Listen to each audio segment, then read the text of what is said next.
शुभप्रभात विद्यार्थी मित्र हो. यापूर्वीच्या ऑनलाईन लेक्चरमध्ये आपण इयत्ता 12वी भूगोल प्रकरण क्रमांक 8 प्रकरणाचं नाव होतं भूगोल स्वरूप आणि व्याप्ती. तर या बाबतीत आपण सुरुवातीला भूगोल म्हणजे काय, भूगोलाच्या विविध प्रकारच्या व्याख्या आणि त्याचबरोबर भूगोलाच्या ज्या दोन शाखा आहेत प्रमुख, यामध्ये प्राकृतिक भूगोल त्यामध्ये समाविष्ट असणाऱ्या शाखा आणि मानवी भूगोल त्यामध्ये समाविष्ट असणाऱ्या विविध प्रकारच्या शाखा याची आपण चर्चा केलेली आहे. या दोन शाखांच्या मध्ये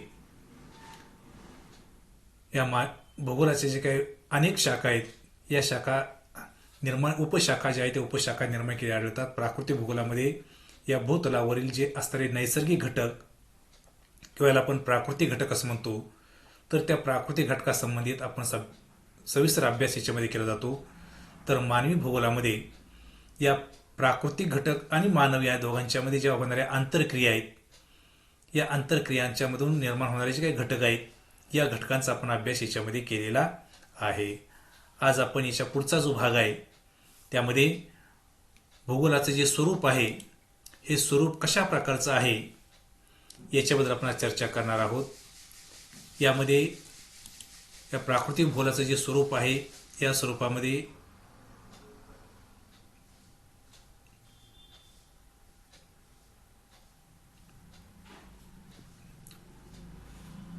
पहिला जो घटक आहे तो म्हणजे वर्णनात्मक स्वरूप. आता पृथ्वीचं जे काही वर्णन आहे, हे पृथ्वीची उत्पत्तीनंतर जेव्हा मानवाची निर्मिती झाली आणि मानवानं आपल्या बुद्धिमत्तेच्या जोरावरती या पृथ्वीवरती जे काही मार्गक्रमण आहे, मार्गक्रमण करत असताना वेगवेगळ्या ज्या त्याला गोष्टी निदर्शनास आल्या, त्या गोष्टींचं त्यानं काही नोंदी करून ठेवल्या. तो प्रवास करत असताना त्याचं वर्णन करायला सुरुवात केली आणि ही सुरुवात करून त्या ठिकाणी त्या नोंदी ठेवून त्याच्या आधारे पूर्वीच्या कालखंडामध्ये असलेल्या पृथ्वीचं स्वरूप, पृथ्वीवरती असलेल्या घटकांचं स्वरूप याची माहिती ही आपल्याला उपयोगात, भूगोलाच्या अभ्यासामध्ये उपयोगात येऊ शकते. अशा प्रकारे ज्या ठिकाणी भूगोल तज्ज्ञ जे काही ग्रीक तत्ववेत्ते आहेत, हेकेटस, या हेकेटस यांनी गेस पिरियॉडस म्हणजेच पृथ्वीचे वर्णन हे त्यांनी जे पुस्तक लिहिलेले, या पुस्तकामध्ये 6व्या शतकामध्ये या पृथ्वीबाबत आणि पृथ्वीवरील असलेल्या विविध प्रकारच्या घटकांच्या बाबतीत जी काही माहिती आहे, ही माहिती काय केलेली आहे, लिहून ठेवलेली आहे. आणि त्या आधारे आपल्याला पूर्वीच्या कालखंडामध्ये असलेल्या स्वरूपांची माहिती आपल्याला ही आजही उपयोगात येऊ शकते.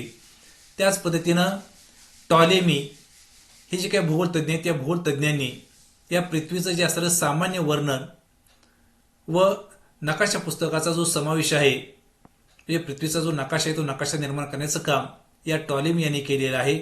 आणि त्याबरोबरच त्यांनी पृथ्वीचं जे वर्णन आहे ते वर्णन सामान्य स्वरूपामध्ये, पृथ्वी कशा स्वरूपाची आहे, त्याच्यावरती असणारे घटक आहेत, जे काही नैसर्गिक आणि मानवी घटक आहेत, यांची माहिती त्यांनी या पुस्तकामध्ये काय केलेले आहे, वर्णनात्मक स्वरूपामध्ये लिहून ठेवलेली आहे. तर रोमन तत्ववेत्ते स्ट्रॅबो यांनी जिओग्राफिका हा जो त्यांचा ग्रंथ आहे, या ग्रंथामध्ये 17व्या खंडामध्ये या ठिकाणी विश्वकोशामध्ये याची जी माहिती आहे ती पृथ्वीच्या बाबतीमध्ये माहिती ही दिलेली आहे. तर अशा पद्धतीनं पृथ्वीचं जे स्वरूप आहे, हे स्वरूप वर्णनात्मक स्वरूपामध्ये आपल्याला जर त्या ठिकाणी उपलब्ध झालं, तर त्या ठिकाणी आपल्याला विविध प्रकारच्या गोष्टींची माहिती ही आपल्याला भूगोलाच्या अभ्यासामध्ये अधिक प्राप्त होण्यासाठी या माहितीचा जो वापर आहे, हा वापर होऊ शकतो. कारण भूतलावरती स्थलसापेक्ष, कालसापेक्ष या भूतलावरती अनेक प्रकारचे बदल जे आहेत ते बदल होत गेले आढळतात. मग हे होत गेलेले बदल किंवा त्या कालखंडामध्ये काही असतात ज्या गोष्टी, त्या काही गोष्टी नामशेष सुद्धा झालेल्या आढळतात. आणि त्यामुळं या पृथ्वी तलावरती जे पृथ्वीचं जे वर्णन आहे, हे वर्णन करून ठेवल्यामुळं आपल्याला त्या त्या काळामध्ये काय पृथ्वीची वस्तुस्थिती काय होती, पृथ्वी स्वरूप कशा प्रकारचं होतं, याची आपल्याला कल्पना येण्यासाठी मदत होऊ शकते. तर अशा पद्धतीनं या ठिकाणी पृथ्वीचं जे असणारं स्वरूप आहे ते स्वरूप वर्णनात्मक स्वरूपाचं आहे असं सांगण्याचा प्रयत्न या 3 भूगोल तज्ज्ञांनी हा केलेला आपल्याला आढळतो. त्यानंतर दुसरा घटक आहे ते म्हणजे गतिशील स्वरूप. आता पृथ्वीचं जे स्वरूप आहे ते स्वरूप गतिशील कसं आहे हे सांगत असताना भूगोलामध्ये स्थळ आणि क्षेत्र हे भौगोलिक स्थान यांचाही समावेश केला, अभ्यास केला जातो. आणि या काळामध्ये, या स्थळामध्ये, या क्षेत्रामध्ये, एखाद्या भौगोलिक प्रदेशामध्ये काळानुसार त्या ठिकाणच्या मध्ये काही बदल झालेले आपल्याला आढळतात. मग एखाद्या ठिकाणी एखादा पर्वतीय भाग असतो, त्याची झीज होते. एखाद्या ठिकाणी भूकंप होतो, त्या ठिकाणी पर्वताच्या कडे कोसळतात, उंची कमी होते. एका ठिकाणी भूकंपाचा भाग वरती उचलला जातो, त्या ठिकाणी एखाद्या भूरूपाची निर्मिती होते. ज्वालामुखीचा उद्रेक होतो, एखादं भूरूप निर्माण होत असतं. म्हणजे अशा पद्धतीने या ठिकाणी त्या प्रदेशामध्ये या प्राकृतिक घटकांच्या उत्पत्तीमुळं त्या ठिकाणच्या असणाऱ्या प्रदेशामध्ये जे काही प्राकृतिक घटक आहेत यांच्यामध्ये बदल झालेले आढळतात. त्याच्याबरोबरच त्या ठिकाणी मानवी घटक जे आहेत, या मानवी घटकांच्या मध्ये लोकसंख्येमध्ये वाढ होते, घट होते, लोकसंख्येचं वितरण होतं, लोकसंख्येचं केंद्रीकरण होतं, लोकसंख्येचं विकेंद्रीकरण झालं आढळतं. त्यानंतर त्या ठिकाणी विविध प्रकारची जी भूरूप आहे ती भूरूप कोणकोणती निर्माण होतात, पृथ्वीचं वय याची कल्पना आपल्याला येऊ शकते. म्हणजे अशा पद्धतीने या ठिकाणी पृथ्वीचं जे असणारं स्वरूप आहे, स्वरूप हे स्थिर नसून त्याच्यामध्ये सतत बहिर्गत कारकांच्या कारक शक्तीमधून आणि अंतर्गत भागातील ज्या काय असणाऱ्या शक्ती आहेत, या शक्तींच्या माध्यमातून सतत बदल होत गेले आढळतात. आणि त्या बदल होणाऱ्या घटकांचा अभ्यास हा या भूगोलाच्या स्वरूपामध्ये अभ्यासला जातो, लक्षात घ्या. तर अशा पद्धतीनं स्थल सापेक्ष, काल सापेक्ष, प्रदेश सापेक्ष या प्रत्येकामध्ये या ठिकाणी गतिशीलता, बदल हे झालेले आपल्याला आढळतात. आणि यांचा अभ्यास या भूगोलाच्या अभ्यासामध्ये केलेला आपल्याला आढळतो. आणि म्हणून पृथ्वीचं जे स्वरूप आहे हे स्वरूप गतिशील असलेलं आढळतं. तिसरा घटक आहे कार्यकारण भावात्मक स्वरूप. आता एका घटकाचा दुसऱ्या घटकावरती जो होणारा प्रभाव आहे, हा प्रभाव जाणून घेण्याचा प्रयत्न हा भूगोल अभ्यासामध्ये केलेला आपल्याला आढळतो. आता पृथ्वीवरती मग आपण वरती पाहिलं की सतत परिवर्तन, बदल हे घडून येत असले आढळतात. आणि हे परिवर्तन, बदल हे प्राकृतिक, सांस्कृतिक, मानवी अशा विविध प्रकारच्या घटकांच्या मध्ये काय होतात, बदल होत असतात. आणि त्याच्यामध्ये विविधता किंवा तफावत निर्माण झाली आढळते. आणि त्यांच्यामध्ये जे काही त्याच्यामधील कारक व्यवस्थेचा जो अभ्यास आहे, हा अभ्यास त्याच्यामध्ये केला जातो. त्याच्यामधला जो कार्यकारण भाव आहे, हा भाव जाणून घेण्यासाठी या ठिकाणी अभ्यासकांचा त्याचा मुख्य हेतू असतो. आता उदाहरण दिले बघा, विविध प्रदेशातील पिकांच्या अभ्यासातून आपल्याला त्या प्रदेशामध्ये प्राप्त असणारं जे हवामान आहे, मृदा आहे, त्या उत्पादनाची मागणी आहे, त्या उत्पादना वाढीसाठी वापरले जाणारे जे काही तंत्रज्ञान आहे, ही याच्यामध्ये तंत्रज्ञानाचा वापर यांच्यामध्ये जो असणारा सहसंबंध आहे, हा सहसंबंध आपल्याला जाणून घेता येऊ शकतो. आणि त्या ठिकाणी त्या प्रदेशामध्ये कोणत्या आर्थिक क्रिया योग्य प्रमाणामध्ये राबवता येतील याची आपल्याला माहितीही सांगता येऊ शकते. समजा उदाहरणार्थ एखादा सुपीक मैदानाचा भाग असेल, एखादा समशीतोष्ण कटिबंधाचा भाग असेल, मग त्या हवामानामध्ये कोणती पिकं येऊ शकतात, तीच पिकं काय येऊ शकतात, त्या पिकासाठी लागणारी मृदा कोणती लागते, त्या पिकाला या प्रदेशामध्ये मागणी आहे किंवा नाही, त्या पिकाचं उत्पादन वाढण्यासाठी त्या ठिकाणी कोणत्या प्रकारचे तांत्रिक बाबी, रासायनिक खतं असतील, कीटकनाशक असतील, त्या पिकाच्या बी बियाणं असेल, त्याचबरोबर त्याच्या विविध प्रकारच्या पद्धती असतील, अशा ज्या काही गोष्टी आहेत, या गोष्टींचा आपल्याला अभ्यास या प्रत्यक्षपणे त्या ठिकाणी अभ्यासता येऊ शकतो. कशावरून? तर त्या प्रदेशातल्या असणाऱ्या पिकांच्या प्रकारावरून, पिकावरून. आता उदाहरणार्थ जम्मू काश्मीरमध्ये हिमाचल प्रदेश आहे किंवा जो शीत हवामानाचा भाग आहे, अशा शीत हवामानाच्या भागामध्ये, बर्फाच्या प्रदेशामध्ये, जम्मू काश्मीरमध्ये या ठिकाणी सफरचंदाचं उत्पादन होतं. मग ते त्याच प्रदेशामध्ये का होतं? आपल्या बाकीच्या इतर भागामध्ये ते उत्पादन का होत नाही भारतामध्ये? तर त्या उत्पादनासाठी लागणारे जे काही हवामान आहे, हे हवामान कशा प्रकारचं त्या प्रदेशामध्ये उपलब्ध आहे, वातावरणीय आर्द्रता कशी आहे, तापमान कसं आहे, सूर्यप्रकाशाची उष्णता कशा प्रकारची आहे, त्यानंतर त्या ठिकाणी मृदा कोणत्या आहेत, मृदेमध्ये असणारे सेंद्रिय असेंद्रिय पदार्थ कोणते आहेत, कशा प्रकारचे आहेत, त्यानंतर त्या उत्पादना वाढीसाठी त्या ठिकाणी कोणत्या प्रकारच्या तंत्रज्ञानाचा विकास किंवा वापर केला जातो. तर अशा प्रकारच्या ज्या बाबी आहेत, या बाबी आपल्याला समजावून घेता येऊ शकतात. कशाच्या आधारे? तर त्या प्रदेशामधल्या पिकांच्या आधारे. एखाद्या प्रदेशामध्ये एखादा खनिज उत्पादनाचा उत्पादक भाग असेल, मग त्या भागामध्ये खनिज उत्पादन का आहेत, त्याची कारणं कोणती, ते उत्पादन खोल का आहेत, त्या भागामध्ये तीच का आहेत, त्याला मागणी कितपत आहे, मग त्या खनिज उत्पादनाचं कशा पद्धतीने उत्पादन घेतलं पाहिजे.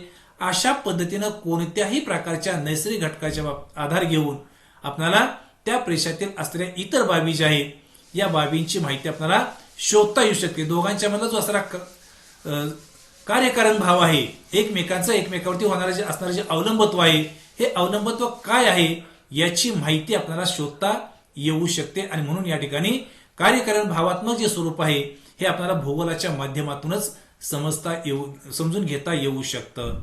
तर अशा पद्धतीनं कार्यकारण भावात्मक स्वरूप सुद्धा हे पृथ्वीचं भूगोलाचं असले आपल्याला आढळतं. चौथा घटक आहे प्रायोगिक आणि कृतीशील स्वरूप. आता भूगोलाचा जो अभ्यास आहे या अभ्यासामध्ये अनेक प्रकारच्या घटकांचा अभ्यास केला जातो, परंतु तो अभ्यास करत असताना त्या ठिकाणी प्रायोगिक तत्वावरती जर आपल्याला कुठल्या घटकाची माहिती प्राप्त करून घ्यायची असेल तर त्यासाठी शास्त्रशुद्ध अशा प्रकारच्या प्रयोगाची आवश्यकता असते. उदाहरणार्थ सूर्याचं भासमान भ्रमण कशा पद्धतीने होतं हे जर आपण प्रयोगाच्या माध्यमातून जर पाहिलं, त्याचं निरीक्षण केलं, त्याची माहिती मिळवली, त्यासाठी प्रयोग विविध प्रकारचे केले, दिवस रात्र कसे होतात, ऋतू कसे निर्माण होतात, एखाद्या प्रदेशामध्ये त्याच प्रकारचा हवामान का असण्याचं कारण कोणतं आहे, त्या हवामानाचा त्या प्रदेशातील लोकांच्यावरती काय परिणाम होतो, पिकांच्यावरती काय परिणाम होतो, प्राण्यांच्यावरती काय परिणाम होतो. अशा प्रकारे या ठिकाणी प्रायोगिक तत्वावरती आपल्याला भूगोलाच्या माध्यमातून विविध प्रकारचे प्रयोग जे आहेत हे प्रयोग करून आपल्याला त्या माहितीचं विश्लेषण आणि संशोधन निष्कर्ष यांची जोड देता येऊ शकते. कशाच्या माध्यमातून? तर भूगोलाच्या माध्यमातून. आलं लक्षात? म्हणजे प्रयोगशीलता ही या भूगोलामध्ये अत्यंत महत्वाची आहे. माहितीचं किंवा विद्येचं जे संघटन आहे हे संघटन अतिशय आवश्यक आहे. त्याचबरोबर निरीक्षण हे सुद्धा अत्यंत महत्वाचं आहे. मग मी निरीक्षणाचं तुम्हाला उदाहरण दिलं की सूर्याचं भासमान भ्रमण हे कशा पद्धतीनं होतं, दिवस आणि रात्र कमी अधिक का असतात, किंवा ठराविक वेळेनंतर दिवस मोठा होत का जातो, ठराविक वेळानंतर तो दिवस लहान का होत जातो. अशा प्रकारची जी काही माहिती आहे ही माहिती आपल्याला निरीक्षणाच्या माध्यमातून होते. किंवा एखादा पर्वतीय भाग असेल तर पर्वतीय भागाची 10 वर्ष जर आपण निरीक्षण केलं तर त्याची वाढ झाली का घट त्याची उंची वाढली का त्याची उंची कमी झाली, त्याची झीज असेल तर झीज कोणत्या बाजूला झाली, कशी झाली, त्याच बाजूला का झाली.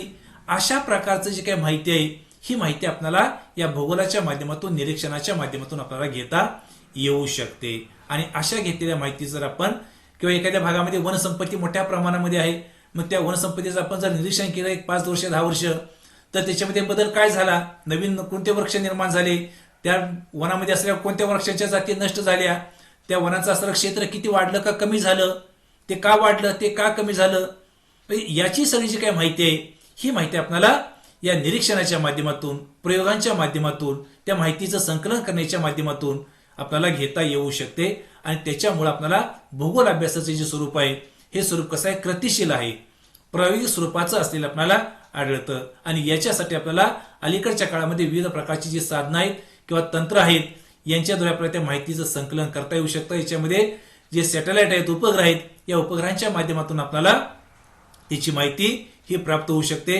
किंवा गेल्या 10 वर्षापूर्वी उपग्रहाने घेतलेले एखाद्या प्रदेशाचं छायाचित्र आणि त्या छायाचित्रामध्ये असलेल्या वनसंपत्ती आणि आत्ताचं छायाचित्र याच्यामध्ये काय बदल आहे. उदाहरणार्थ गेल्या 2013ला या ठिकाणी पुणे जिल्ह्यामध्ये जे माळीण या ठिकाणी झालेली भूस्खलनाची प्रक्रिया ही का झाली, तर त्याच्या अगोदरच्या काळखंडामध्ये त्या ठिकाणी मोठ्या प्रमाणामध्ये वनसंपत्ती होती, परंतु अलीकडच्या काळामध्ये वनसंपत्ती नष्ट झाली आणि वनसंपत्ती नष्ट झाल्यामुळे त्या ठिकाणी भूस्खलनाची प्रक्रिया घडून आली असे निष्कर्ष या ठिकाणी काढलेले आपल्याला आढळतात.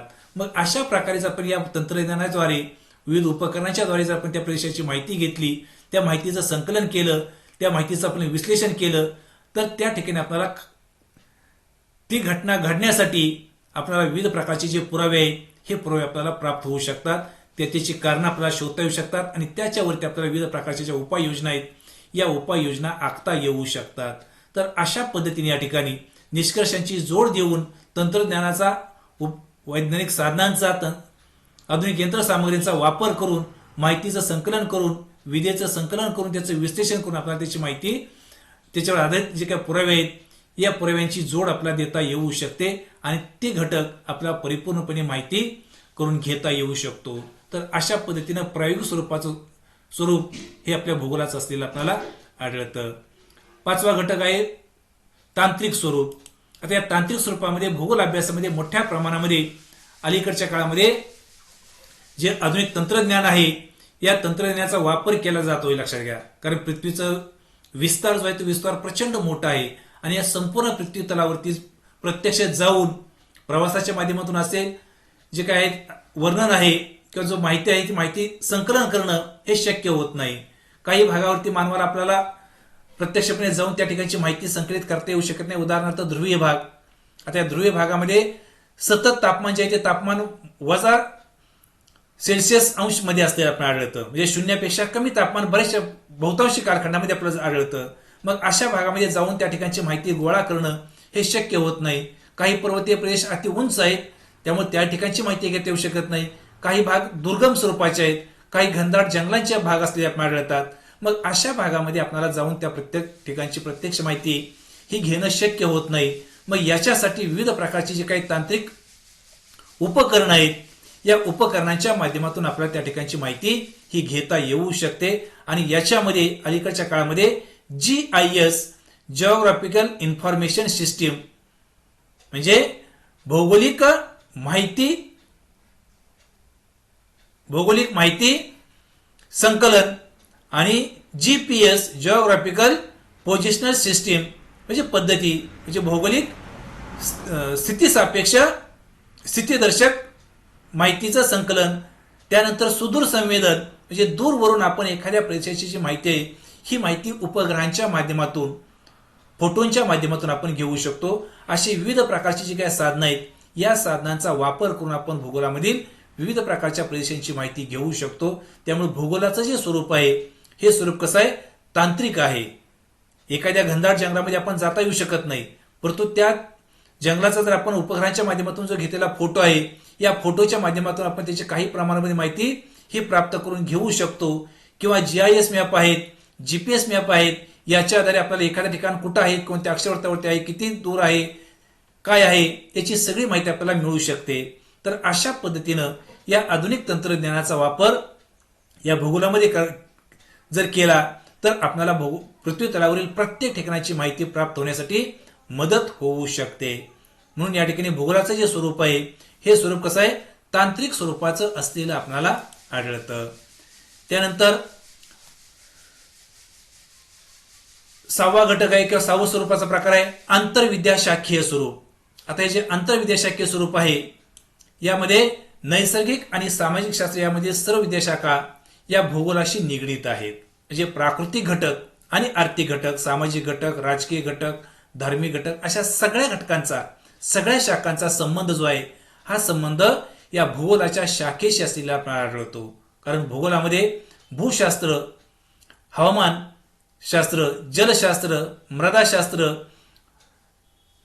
ही जी काही विविध प्रकारची भूगोलाच्या ज्या शाखा आहेत या अनुक्रमे भूगोलामधील भूरूपशास्त्र, हवामान, सागर, मृदा याच्याशी निगडीत आहेत. त्याचबरोबर नकाशाशास्त्र हे तंत्रासाठी गणिताचे ज्ञान आवश्यक आहे आणि माहितीचं विश्लेषण करण्यासाठी या ठिकाणी संख्याशास्त्राची तंत्र आहेत किंवा गृहीतक आहेत यांच्या चाचण्या आपल्याला वापरता येऊ शकतात. त्याचबरोबर सामाजिक शास्त्रामध्ये समाजशास्त्र, राज्यशास्त्र, अर्थशास्त्र, लोकसंख्या, इतिहास तर याच्या सुद्धा वेगळ्या स्वतंत्रपणे शाखा ही आपल्याला पाहायला मिळतात. याच्यामध्ये सामाजिक भूगोल ही स्वतंत्र शाखा आहे, राजकीय भूगोल ही स्वतंत्र शाखा आहे, सामाजिक जे रूढी, परंपरा, नीती, नियम, लोकांच्या चाली रीती, त्यांचं जीवनमान कशा प्रकारचं आहे या सर्वांचा अभ्यास या सामाजिक भूगोलामध्ये केला जातो. राजकीय भूगोलामध्ये राजकारणासंबंधित जे विविध प्रकारची जी राज्य आहेत त्या राज्यांचं स्थान, विस्तार यासंबंधी अभ्यास जो काही अभ्यास केला जातो. आर्थिक भूगोलामध्ये आर्थिक घटकाशी संबंधित सगळ्या घटकांचा अभ्यास केला जातो. लोकसंख्या भूगोलामध्ये लोकसंख्येची वाढ, लोकसंख्येची रचना, लिंग गुणोत्तर, वयोगट रचना असे सगळे घटक आहेत यांचा अभ्यास केला जातो. ऐतिहासिक भूगोलामध्ये जे काही ऐतिहासिक गड किल्ले आहेत यांच्या संबंधी माहिती घेतली जाते. म्हणजे अशा पद्धतीनं या भूगोलाचा जो सहसंबंध आहे हा संबंध आंतर ज्या विद्याशाखा आहेत तर अशा अनेक प्रकारच्या विद्याशाखाशी, अनेक शाखाशी याचा सहसंबंध हा असलेला आढळतो. आणि मुख्य विद्याशाखा म्हणून या ठिकाणी या भूगोलाला या ठिकाणी गणलं जातं. कारण का तर भूगोल हा जो विषय आहे हा विषयाचा संबंध कुठल्याही अन्य शाखेशी नाही असं नाही, प्रत्येक शाखेशी कमी अधिक प्रमाणामध्ये होईना परंतु भूगोलाचा अभ्यास त्या शास्त्रामध्ये केला जातो. लक्षात घ्या. मग ते भौतिकशास्त्र असू द्यात, जीवशास्त्र असू द्यात, रसायनशास्त्र असू द्यात, इतिहास असू द्यात, अर्थशास्त्र असू द्यात, समाजशास्त्र असू द्यात, राज्यशास्त्र असू द्यात, प्रत्येक शाखेमध्ये कमी अधिक प्रमाणामध्ये होईना परंतु भूगोलाचा सहसंबंध येतोच. आणि म्हणूनच या सर्व शाखांची शाखा म्हणून या ठिकाणी या भूगोलाला ओळखलं जातं आणि त्यामुळेच या ठिकाणी भूगोल हा एक एकात्मिक आणि आंतरशाखीय विषय बनलेला आहे. प्रत्येक शाखेशी याचा संबंध असल्यामुळे याला आंतरविद्याशाखीय, प्रत्येक विषयाची शाखा म्हणून या ठिकाणी याला ओळखलं जातं. आणि शेवटचा घटक आहे तो म्हणजे द्वैत्ववादी स्वरूप. आता भूगोलामध्ये अनेक भूगोल तज्ज्ञ आहेत आणि या भूगोल तज्ज्ञांनी पृथ्वीच्या अनेक घटकांचा जो अभ्यास आहे, पृथ्वीच्या आणि पृथ्वीवर असलेल्या प्राकृतिक आणि मानवनिर्मित घटकांचा जो अभ्यास आहे हा अभ्यास केलेला आहे. त्यामध्ये दिवसेंदिवस मानवी घटकांच्या मध्ये काळाच्या ओघामध्ये अनेक वैज्ञानिक व तांत्रिक प्रगती झालेली आहे, अनेक शोध लागलेले आहेत, अनेक गोष्टीवर मानवानं त्या ठिकाणी काही मात केलेली आपल्याला आढळते किंवा ते आटोक्यात आणण्याचा प्रयत्न केला आढळतो. परंतु जरी असं असलं तरी या ठिकाणी भूगोलामध्ये अनेक प्रकारचे जे विचारवंत आहेत त्या विचारवंतांच्या मध्ये वेगवेगळे मतप्रवाह किंवा विचार प्रवाह असलेले आपल्याला आढळतात, विरोधाभास हे असलेले आढळतात. मग याच्यामध्ये दोन प्रकारचे विरोधाभास असलेले आपल्याला आढळतात लोकांच्या मध्ये किंवा या वैज्ञानिक भूगोल तज्ज्ञांच्या मध्ये. कोणते? तर निसर्गवाद आणि दुसरा जो आहे तो म्हणजे संभाव्यवाद. आता निसर्गवाद म्हणजे काय? तर काही भूगोल तज्ज्ञ जे आहेत हे निसर्गवाद विचारसरणीचे पुरस्कर्ते असलेले आपल्याला आढळतात. म्हणजे काय त्यांचं म्हणणं आहे? तर ते म्हणतात की या पृथ्वी तलावरती मानवाने किती वैज्ञानिक तांत्रिक प्रगती केली, किती शोध लावले, किती या पृथ्वी तलावरती त्यानं आघात केले, तरी सुद्धा निसर्ग हा श्रेष्ठ आहे. तो निसर्गाला आपल्या आवाक्यात घेऊ शकत नाही. लक्षात घ्या. उदाहरणार्थ भूकंप. मानवानं भूकंपाची तीव्रता मोजण्याची यंत्र शोधून काढली.